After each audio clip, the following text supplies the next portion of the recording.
So welcome back. This is tutorial 3 on getting started with Autodesk Inventor and also creating a wheel for your Sumo bot.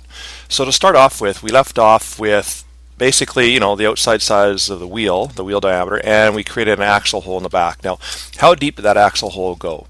Well, what we can do simply is just come up to View, go to Visual Style, and I'm going to go Wireframe.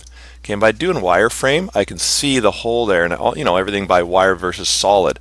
And I'm actually just going to go and find here. If I click on a corner, I'm going to kind of turn around and go, oh, let's go to back. Okay, so back gives me that. That doesn't show me anything, right? So let's mess around here and let's go to the right side. What does right side do? Oops, there we go, right. Okay, that at least shows me the depth of it. Okay, if I want to turn a bit, I want to go, okay, there we go. That's the view that I want, right? And you can see how deep I've went, okay? I'm just going to go back to Home, okay? And I'm actually going to go back to Visual Style because I like shading with edges. Okay, and we're going to go from there. So the next thing I'm going to show you right now is the origin. So I expand on the Explore bar here, and I'm going to see, you can see the different planes. So I'm going to click on this XY plane. I'm going to right mouse click, and I'm going to get visibility. You can see now it stays. This is important because the tread that you're going to make is going to be symmetrical to this plane and kind of be exactly in the center there. The other one that might be useful is the different axes. I'm going to take the Z axis and go visibility. You can see the axis as well. Helps sometimes for picking things later on. So we've got that, and now what we're going to do is we're going to go into and add basically a tread on here. So what I want to do is I'm going to get into Sketch, and I'm going to go 3D model and create 2D sketch, and nothing's happening. So what's going on, right? So what I want to do actually is I want to go to this outside diameter circle, and I'm going to click on it. No, it doesn't do it there either. Now what, right? Oh, I know. Let's go to that plane. So we click on the plane, and what it does now is takes us into our sketch view. Okay, that was kind of a little trick, and kind of showing you if you don't select what you want to select, you actually get into it. Okay, so now we're on the plane and we're sketching on that plane. So I'm going to grab a circle, and what I want to do is put a spot for a tread that we're going to make, so it actually sticks onto the wheel, because plastic wheel on a wood surface is not very sticky and doesn't give you a good grip. So I'm just going to grab somewhere here and create the circle, the first one, and I'm going to create two, one on the inside, one a little bigger. Okay, and I'm going to go, there's the second one, and okay, I'm done, but I don't see anything, and I'm just going to hit OK. Okay, and I don't see the second one. The second one's there, but I can't really highlight it. So I'm just going to go back to View for a second, and I can go View Style, Shading with Edges, or sorry, Wireframe, and I can at least see them.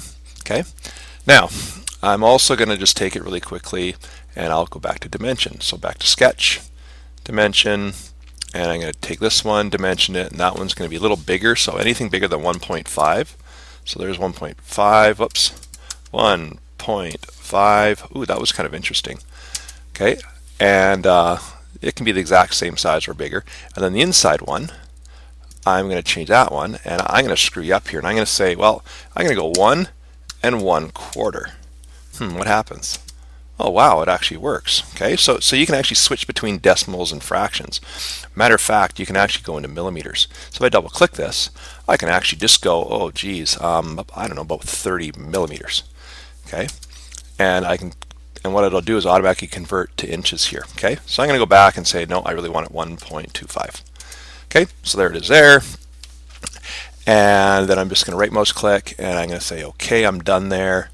I'm going to come back into View, Visual Style, Shading with Edges, and you can still see the dimensions are there, but you don't see that inner circle that's there. Okay, back to Sketch up here, and I'm going to hit Finish Sketch. Okay, so now all I have is this plane and a circle that's on the inside and parallel to the outside, right? So now I want to extrude. So I'm going to take this sketch, and I come up to Extrude, and we get to Extrude, and I don't see anything extruding now. So how come? Well, let's think about this. I know that there's, oh, there we go. There's that circle. So am I taking out that part, or am I taking out that part of the circle we just drew? Well, I know we're going to take this part out. So when I click on it, what happens is it actually is going to show me, okay, what we're taking out. So there's kind of, no, there's nothing there yet, right? Well, maybe we should probably do cut, right, to cut it out. Oh, there it shows. I'm just going to rotate this, and it's like, oh, it's going to the back, so I want to make sure it's symmetric. Okay, so there's symmetric. Now that's looking a little better. Okay, and I'm just going to grab the arrow and I'm going to drag this out and say, yeah, I don't know, maybe about there. Doesn't really matter. Okay, and I'm going to click on, yeah, that's good enough. Okay, I think I'm happy with that, and I'm just going to click on OK or select.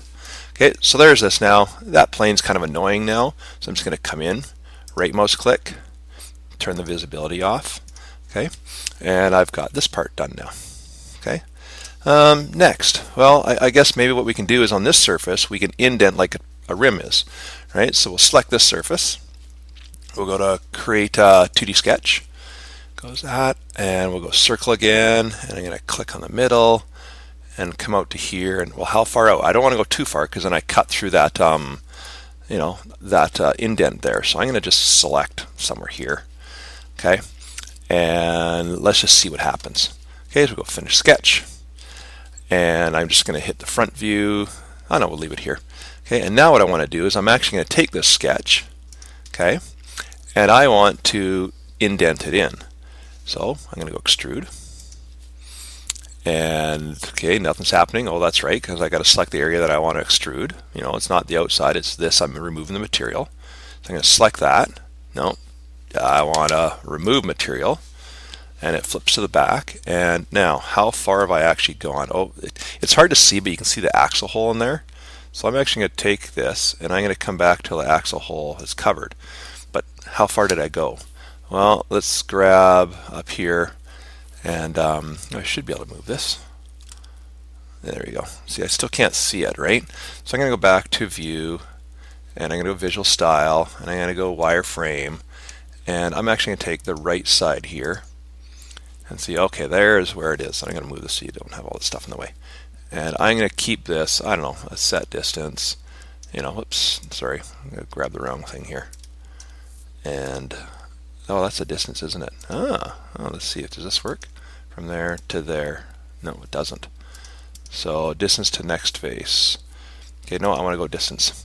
Okay, anyways, so let's just move this all out of the way. Can I move this? Ah, crow. Uh-oh, now we're messed up here. So I'm just going to get back to here and say, okay, let's just do this and say, yeah, I want it about that deep. Good enough. Okay, hit OK. Okay, so now I've got that indent, and I can't really see it, so Visual Style. I'll go back to Shade with Edges, and there we go. You can see it now. And I'm going to zoom out a tiny bit, zoom in. Now, I kind of want it on a curve, actually, or a taper. I'd like this to be tapered in more. Right, so what I can do is go back, grab this, and I can just double click. Right? Or can I? No, I'm going to just go here, make it easier on myself. Double click here. Okay, and there's this More tab. So I'm going to click on More, and you can see this taper degrees. What I can actually do is if I put in like 45 degrees, okay, oh, that kind of tapered weird and maybe to the wrong way, right? So if I go a negative taper, okay, you can see that what it's done is it's kind of created that indent like that. Okay, so I'm going to take that and say, oh no, I really don't want, whoops, I don't want 45, maybe I only want 30 degree taper, and you know, let's go with the shape, let's go the depth, maybe I don't want it quite this deep, I'm going to put it up a bit higher, maybe there we go, and there's kind of my, you know, there's my rim and my taper, and I select OK, and there we go. So to this point now I've got, you know, my back axle hole, I got my tread, I got kind of a taper here, and I'm going to leave it at this for now, and I'm going to move that smaller. I'm going to take my different extrusions here, I'm just going to rename them. So that is my tread indent. So I'm going to call this tread, I don't know, indent, sure, whatever, right? And I'm going to call this one my, I don't know, my front indent. Okay, and again, just gets good, you know, to kind of name things so you can actually find them easier, because we can't switch this stuff around, and when you get 40 or 50 items later on, it gets to be a bit tedious. So, okay, we'll leave it at that. That's kind of where we're at so far, you know, and we will go on to the next tutorial.